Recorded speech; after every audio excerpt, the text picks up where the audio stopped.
When people think of rock music from the 60s, the United States and Britain usually dominate the conversation. But during the mid-60s, the Netherlands developed one of the most exciting and uncompromising music scenes anywhere in Europe. The result was Nederbeat, a movement that produced some of the wildest and rawest music of the decade.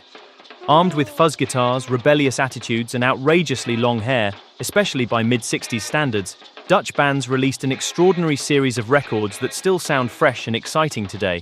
And in some cases, they even anticipated musical developments that would not become widespread until years later.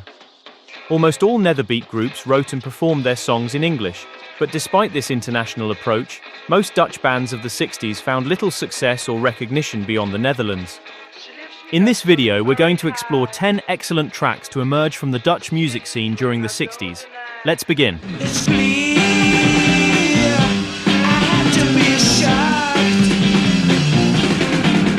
The Dutch scene was heavily influenced by British groups like the Rolling Stones and the Yardbirds, but no band left a bigger mark than the Pretty Things. Remarkably, the group enjoyed greater success in the Netherlands than they did in their native Britain, and their chaotic and anarchic sound became synonymous with youthful rebellion, inspiring a new generation of Dutch musicians to pursue a more aggressive sound. And Q65 were a perfect example of that. Some of their early singles, such as The Life I Live, clearly reflected the influence of the Pretty Things and became among the most well-known tracks to emerge from the Dutch scene during that period. This is my life of gladness. This is the life I live. But just like many bands from that period, by 1967, Q65 began moving towards a more psychedelic style while still maintaining the gritty and aggressive approach that defined their early work. And to my ears, one of their best songs, and an absolute favorite of mine, is this track, which was released as a B-side in October 1967.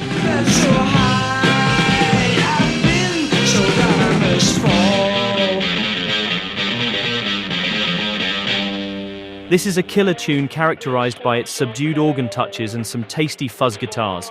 And unlike their earlier tracks, which followed a more traditional bluesy structure, this song found the group experimenting with more unusual melodies and embracing a more adventurous way-out approach.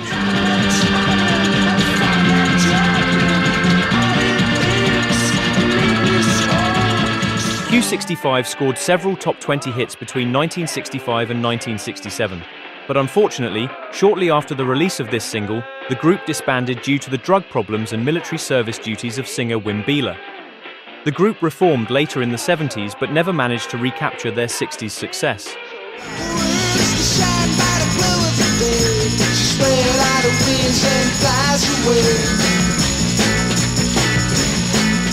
Dragonfly never achieved the same level of recognition as some of the bigger names from the Dutch scene, but they were responsible for one of its most memorable psychedelic recordings. One of the things that made the band stand out was their visual image, performing with elaborate face paint years before groups like Kiss. Due to their theatrical appearance, some people dismissed Dragonfly as merely a gimmick, but the band possessed the musical talent to match their visual flair, and Celestial Empire is a perfect example of that.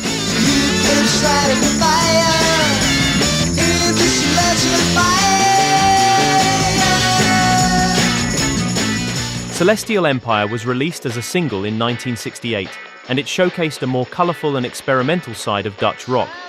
The track was built around a driving rhythm section and layers of fuzz-drenched guitar, and it combines an infectious energy with a surprising amount of depth.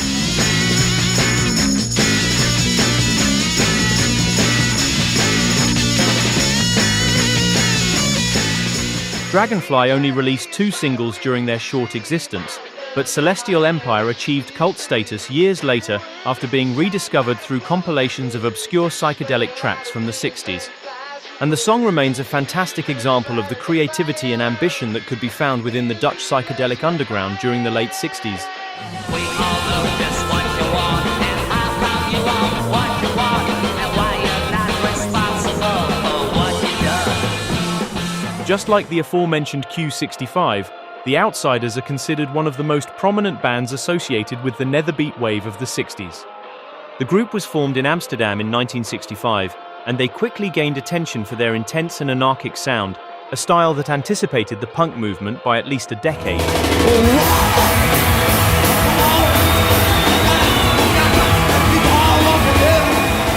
Many of their earlier singles could easily have been included in this video, but for this list I decided to highlight Misfit, the opening track from their second album, released in 1968.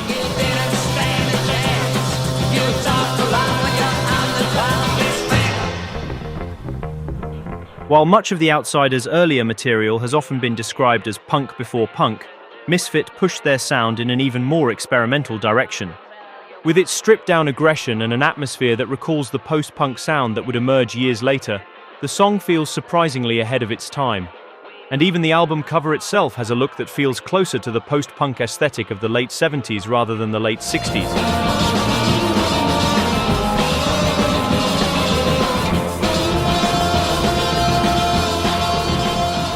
To my ears, CQ is one of the greatest Dutch albums of the era, and Misfit announces its arrival with a burst of raw power that perfectly captures the band's uncompromising style. The Outsiders enjoyed several chart hits in the Netherlands throughout 1966 and 1967, but CQ received little attention upon release, and the record went largely overlooked. Fortunately, CQ has been reissued several times over the years and has gained more recognition, but even today it still feels like a forgotten classic. And I honestly think that this album can proudly stand alongside many of the great psychedelic records of the 60s. And speaking of vinyl records, if you're a record collector, you know that one of the things that can prevent your records from sounding their best is dirt and grime that builds up over time. But fortunately, that's no longer a problem with the Humminguru Nova. Humminguru kindly sent me their new Nova ultrasonic record cleaner to try out. It's a fully automatic ultrasonic cleaner that washes and dries your records in one cycle, so there's very little effort involved. It uses 40 kHz ultrasonic technology to provide a thorough and effective clean, helping remove dust and debris from deep inside the record grooves. And it offers different cleaning modes depending on how dirty the record is. It dries records in just a few minutes, and works with 7-inch, 10-inch and 12-inch records without needing any adapters. If you're looking for an easy way to keep your records clean and sounding their best, the Humminguru Nova is definitely worth checking out. I'll leave a link to the product in the video description. And now, on with the show. I give you all the stars above and all the kinds of tender love. I give you everything that's mine. As previously mentioned, many Dutch bands from the mid-60s were inspired by the raw and stripped-down sound of British groups like the Rolling Stones and the Pretty Things. But there were also bands like the Motions, whose music and image were heavily influenced by the mod style of groups like the Small Faces and especially the Who. And the Motions wore their mod influences on their sleeves, as evidenced by the cover of their single Everything That's Mine, which was a direct nod to the Who.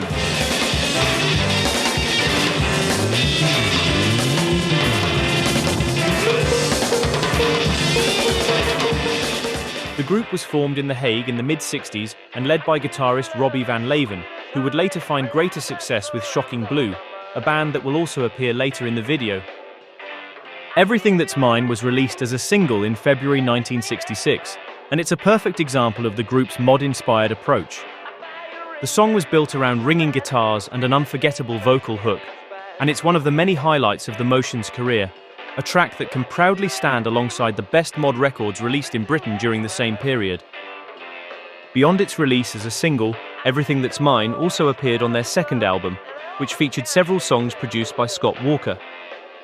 However, by 1967, the mod style that had helped make the band successful began to lose momentum, and Robbie Van Leeuwen left the Motions to form Shocking Blue. The Motions continued until 1970, but they never managed to recreate the level of success they achieved during their mid-60s peak.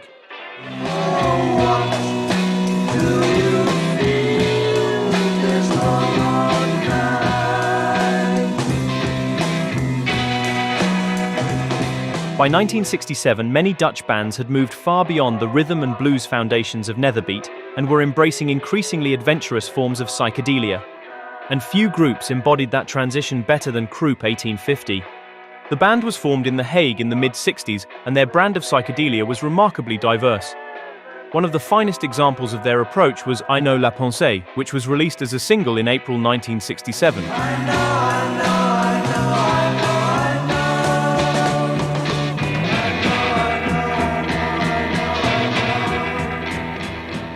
The song was built around a memorable melody and an atmosphere that is both hypnotic and slightly unsettling, and it perfectly captures the band's ability to balance accessibility with experimentation.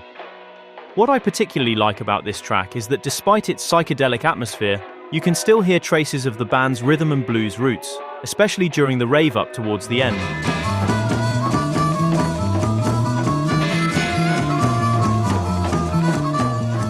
As a result, it combines the adventurous spirit of psychedelia with the sound that helped lay the foundations of Nederbeat.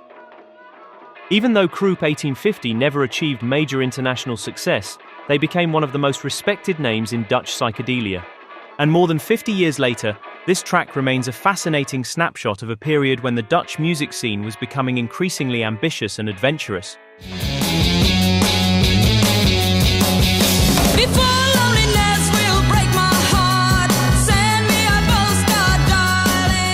Shocking Blue, along with Golden Earring, were among the very few Dutch bands to achieve genuine international success. The group was formed in 1967 by guitarist Robbie Van Leeuwen following his departure from The Motions, and after an initial period with Fred de Wilde on vocals, the band began gaining momentum when singer Mariska Veris joined in 1968.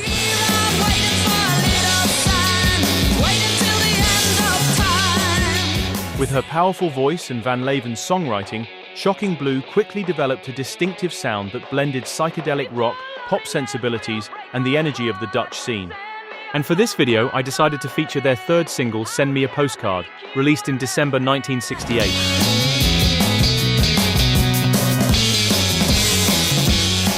The track, with its signature fuzzy guitar riff and Mariska's commanding vocals, is one of the highlights of their career, and it perfectly balances commercial appeal with the powerful sound that had defined Nederbeat throughout the decade. Even though it wasn't an international breakthrough, Send Me a Postcard became a top 10 hit in the Netherlands and helped establish the formula that would later bring the band worldwide fame. Just a year later, Shocking Blue would achieve global success with Venus, which was released in July 1969. I'm your Venus, and I'm your fire, your desire. By early 1970, the song had topped the charts in 9 countries, including the United States, where it was the first song by a Dutch act to ever top the Billboard charts, and it became one of the most famous songs ever recorded by a band from the Netherlands. But Send Me a Postcard remains one of their finest recordings and a perfect example of how Dutch rock had evolved by the end of the 60s. Hang around, stick around, get your kicks now. Hang around, stick around, get your kicks now. The Zips epitomized the more bohemian extremes of the Dutch beat movement. The group was formed in Dordrecht in 1965, and they quickly built a devoted following among beatniks, provos, and early hippies. Their association with beat poetry and psychedelic light shows in the emerging counterculture made the Zips stand apart from many of their contemporaries, and the group reinforced their uncompromising image by performing a song called LSD 25 on national television and providing musical accompaniment for readings by Dutch beat poets. Kicks and Chicks was released in 1966 and is arguably the band's finest single. The track reflected their interest in beatnik culture, featuring references to nonconformity and beat generation writers such as Jack Kerouac, which gave the song a distinctly countercultural flavor. I don't care for money, I'm neat as hell. Paris and Rome are the places I dwell. The single sold well in the Netherlands and helped cement the band's reputation within the Dutch underground.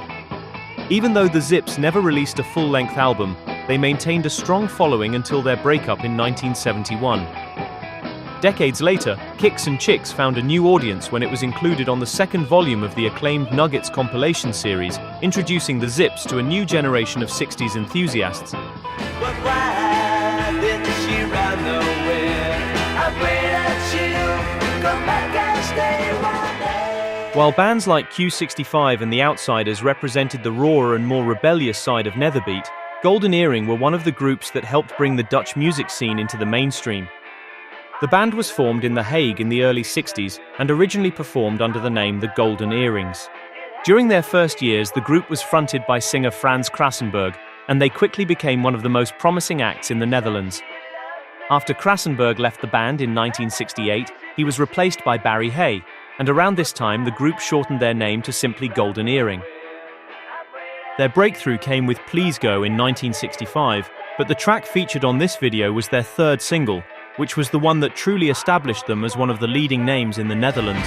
She said she loved me, and that was easy to see. The single was released in 1966, and it became a major hit, reaching number 2 in the Dutch charts. That day showed a more melodic side of Dutch rock, with clear influences from British bands like the Beatles and The Who. And the recording itself was also significant because the band travelled to London to record at the famous Pi Studios, making that day one of the first Dutch recordings made in England. But the thing that makes the song so interesting is that it captures Golden Earring at a crucial moment in their development. They were still rooted in the beat and mod sound of the 60s, but their ambition and musicianship hinted that they were capable of much more. Just a few years later, Golden Earring would move into more experimental territory and eventually become one of the most internationally recognized rock bands from the Netherlands. But that day remains a perfect snapshot of the golden age of Nederbeat. Count them buddies all around you and see who has paid the rent.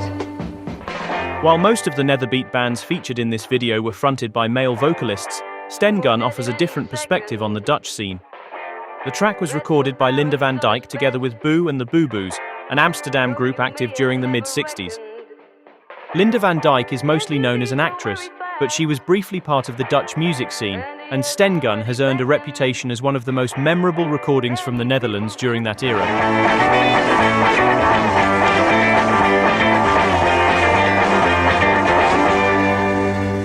The song was released as a single in 1966, and it immediately grabs attention with its aggressive sound and unusual atmosphere.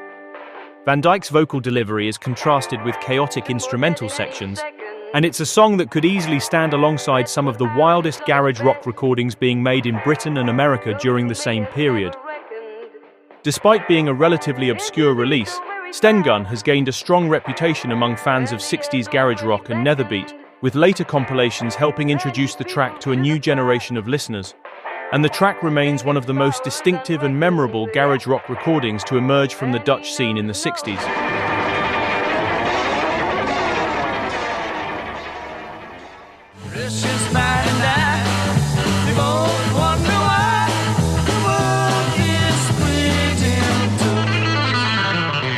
Russian Spy and I was first recorded by The Hunters, an Amsterdam group which featured guitarist Jan Akkerman, who would later achieve international fame as a founding member of the Dutch progressive rock band Focus.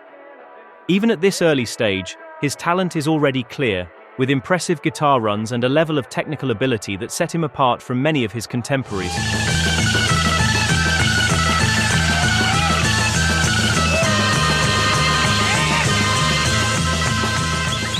Opening with a distinctive descending guitar riff, the track unfolds as a fascinating Cold War-era fantasy, using the world of spies and secrecy to capture the paranoia and absurdity of a world divided in two. The song moves through several changes in mood and direction, combining catchy melodies with a slightly unpredictable structure that makes it stand out from many of the more straightforward beat records of the era. Russian Spy and I reached number 10 in the Dutch charts, and it also found success in several European countries through cover versions by other bands. But the original version by The Hunters stands as one of the most playful examples of Nederbeat, capturing the creativity and imagination of the Dutch scene in the mid-60s.